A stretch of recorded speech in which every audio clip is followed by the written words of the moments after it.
Both of my parents are really big sports people. My mom plays everything. My dad is a big soccer guy, but my mom tried to get me into tennis, softball, golf, ice skating, lacrosse, anything you can think of, I think my mom signed me up for. But my dad was a big soccer lover, and I just fell in love with the game. And then he coached me, so it kind of became our thing together.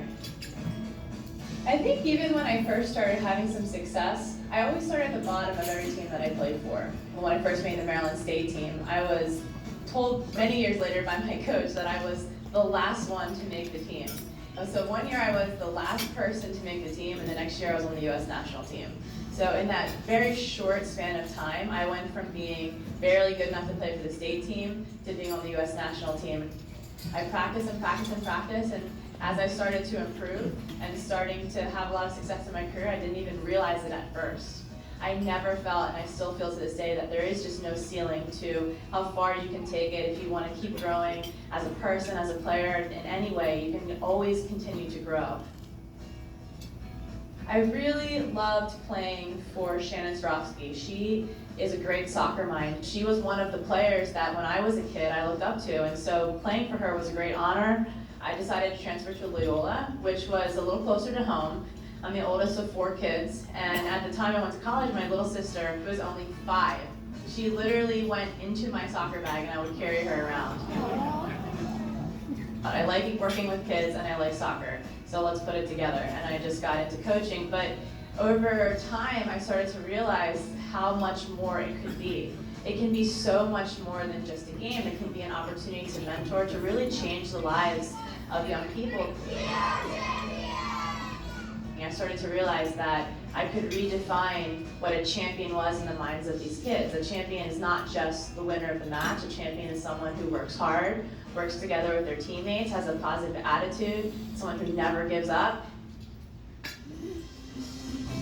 When I first went to Belize, they don't typically have women coaching down there, so they were a little bit, I don't think they were as welcoming as I would have liked initially, but once they saw what we had to teach and what we had to offer, they were all about it, and they loved us coming in. The kids loved working with us, they loved learning new things, and within just a few years the program boomed, and now we have volunteers that go down for 6 months that work with our kids down there, and the program has really developed into a beautiful growing opportunity for these children.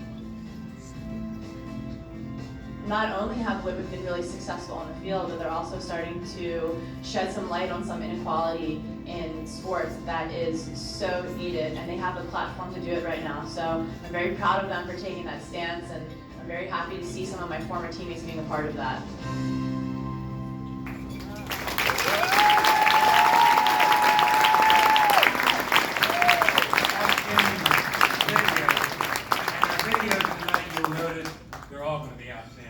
Done by Bob Cole and Mike Gibbons of the Hall of Fame.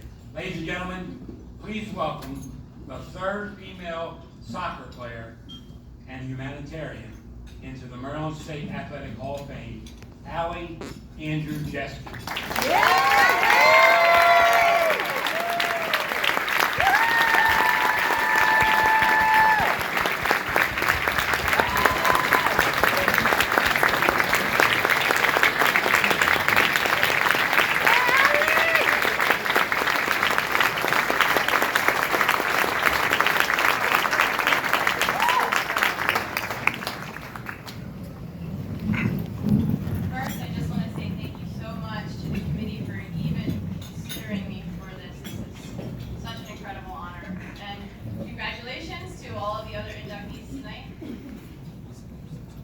My parents are really big athletes. My mom is whoever plays sports with her, you know, she's a very fierce competitor in any sport that she plays. My dad is a soccer lover, and for me, that's where it all started. Once I got older and things started to get a little bit more competitive for me, there was this team that I really wanted to play on. It was the East Coast regional team, and that was kind of the next step for me, and I just wanted it so bad. And my coach could tell that I was getting anxious, and I was getting really, worried about it at the game. Always looking over, are they watching me? Are they watching me? And so he sat me down, and he said, "Allie, why do you play soccer?" And I said, "I love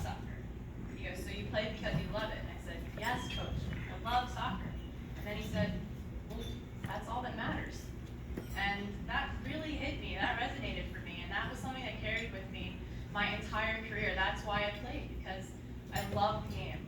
So I ended up making that team, and a year later, I was on the U.S. national team. And we were sitting at the Olympic Training Center in Chula Vista in the team meeting room, and our coach said to us, "You're sitting here right now, but there are other players out there who would love to be sitting where you are sitting. And right now, they're working hard, and when you don't feel like working, they'll be working." And I thought to myself, no one will outwork me. I will be the hardest worker. And so for me, the love of the game and the hard work were two really, really important ingredients to my success. But there was a third very, very important part to that. And that is all of the people along the way that helped me in whatever part of my journey. I had so many coaches that taught me so many things that even just believed in me. Even the smallest tip that I can incorporate into my game. My father made some tough decisions for me early on. I don't know if anyone here has been coached by their parents, but it's awesome. And when I was 12, my dad said that he wasn't going to coach me anymore, and I threw myself down the front lawn, and I said, "No, Daddy, no, I want you to coach me." And but he knew that there was other things out there for me, so he encouraged me to play for some more competitive teams. And I think many people in this room are athletes, so you can relate to this, that it's not all successes. There are some downtimes, there are some lows, there are some teams you didn't make, some teams you didn't win, didn't get to play in that game, whatever it is, it's not always easy. You might be standing up here with this great honor, but it wasn't all sunshine and roses the entire journey. And so those people on the way, they helped me through it. My parents driving me to Bethesda 4 or 5 days a week from Timonium for my practices and games for years. I'm the oldest of 4, my siblings in tow, my 3 younger siblings in tow, Scott, Luke, and Bridget, who still joke with me about all the soccer games they had to go to when they were growing up.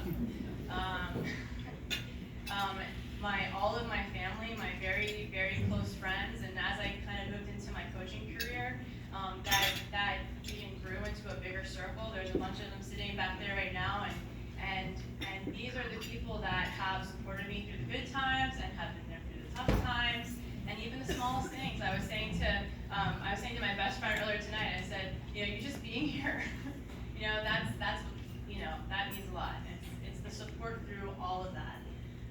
So I just want to thank every single coach that was ever there for me, my family, my friends, my fiance. I'm a lot, so thank you. And finally, most importantly, I want to thank God, because without Him, none of this would be possible. So thank you, and have a great evening.